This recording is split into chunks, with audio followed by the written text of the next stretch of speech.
disaster worse by far. So here I go.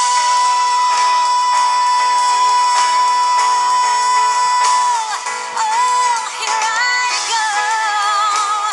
I love you so.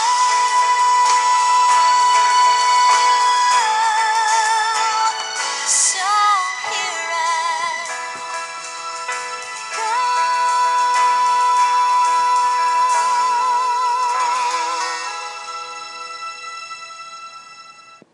And good evening, everybody. Welcome to On Stage. I am your host, Chris Peterson. Thank you so much for joining me here tonight to listen to me ramble about theater. We've got a pretty full show for you tonight. I'm going to be reviewing The Clean House going on at the Ridgefield Theater Barn right now. And I'm also going to be previewing some movie musicals that are coming in 2014 that I'm sure we're all excited about seeing in the theaters. And then finally, I've got a huge announcement that's going to be happening at the end of the season. So let's get into it. Let's start talking.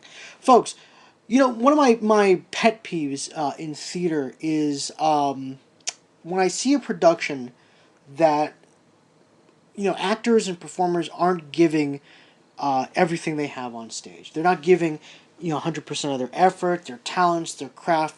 They're kind of just mailing it in. Because, you know, while we're not paying hundreds of dollars to see these shows, we're certainly paying money. And I definitely expect as an audience member the very best from each actor. It doesn't have to be an outstanding performance, but if I want to see that the actor is giving me everything that they've got. And I don't think that's being outrageous to say. And any actor out there that's only giving 80% or 75% to an audience on performance nights doesn't deserve to be on stage, in my opinion. So when I went to see The Clean House in Ridgefield, I have to tell you folks, what I saw was the complete opposite of that. These actors and actresses are doing amazing jobs on stage and giving everything they have of themselves to you. And I cannot tell you as an audience member how much that meant to me, how much I appreciated it, and how much it really affects your performance in a positive way. And I thought that this ensemble was just absolutely outstanding. And if you haven't had a chance to see it, get your butts to the Ridgefield Theater Barn right now because you will not regret it. From Jesse Gilbert to Nancy Sinacori to Melinda Zupaniotis to Lydia Ann Fernandez to Nick Kay. Just an outstanding production. And kudos to Julie Bell Patrak, who I think is getting better and better as a director with every single production that she does. I mean, she was already a good director to begin with, but she just is doing some really outstanding work. And I think the thing about Julie, you know, she's an actor's director, and you know, she knows how to communicate with an actor. She knows how to move them in the right way to truly highlight their gifts and their talents. And in my opinion, she's definitely one of the best in the area. And I think as an actor, you know, you're going to become a better performer if you're in one of Julie's shows. I mean, that's a given at this point. So, kudos to everybody involved. Melinda, especially, who I thought just did an absolute beautiful job in this production. I've seen Melinda in a handful of things already, but this might be my favorite performance from her. She really just did such a great job, and I wish I had more adjectives to describe her performance, but it was just beautiful. It was absolutely beautiful. Same thing with Nancy Sinacori, who was just absolutely hilarious without going over the top with it.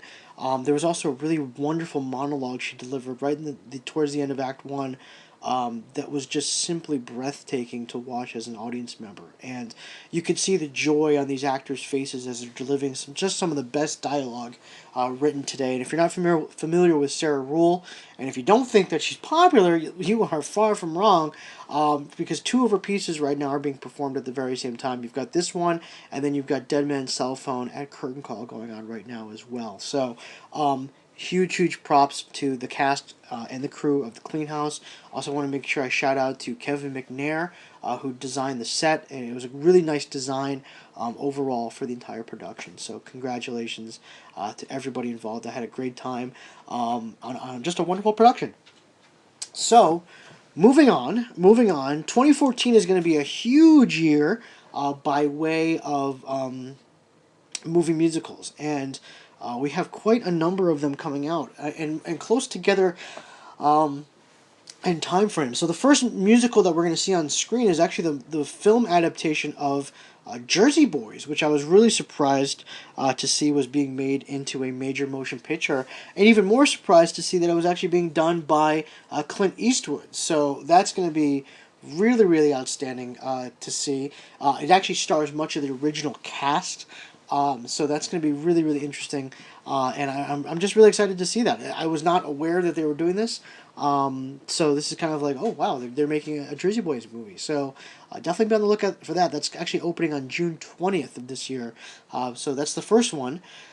The next one that we're going to be getting at some point during 2014 is the musical, excuse me, the film version of Jason Robert Brown's masterpiece, The Last 5 Years. And this is a piece that I absolutely adore. I've adored it for many, many years. It's something I've also wanted to do for a very long time as well. So I'm really excited to see it as a film. It's going to star Anna Kendrick and Jeremy Jordan from Newsy fame. These two, a little younger than I would imagine for those roles, but I'm definitely going to be interested and very excited to see that performance as well. So that's the other one. Now there's no release date attached to that film yet, so we're going to be waiting on that one at some point.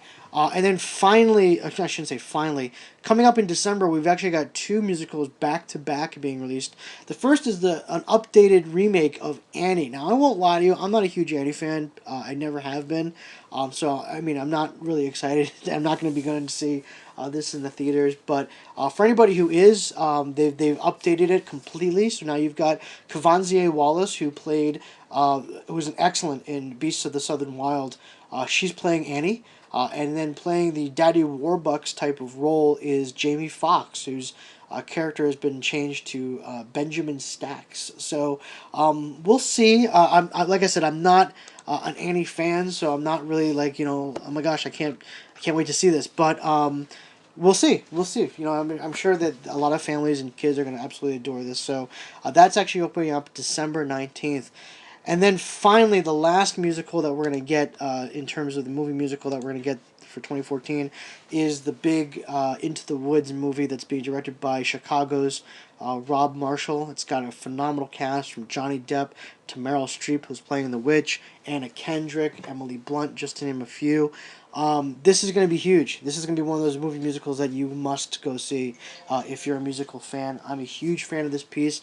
I always have been. Absolutely love Sondheim. Belated happy birthday to Stephen Sondheim, whose 84th birthday was this past weekend. So yeah, I'm really interested to see this piece. I mean, obviously Meryl Streep is Meryl Streep. She can do anything she wants. But it's going to be really exciting to see Into the Woods on the big screen. So that's coming out December 25th, so Christmas Day. You can go see after you've stuffed your face full of turkey and spent enough time with the family. You can go see Into the Woods, or just wait for the next day, the day after Christmas, which is a lot of fun to to go see a movie as well, because no one's doing anything. So those are the four big musicals that are being released in 2014 on the big screen, so we'll certainly be excited for that as well.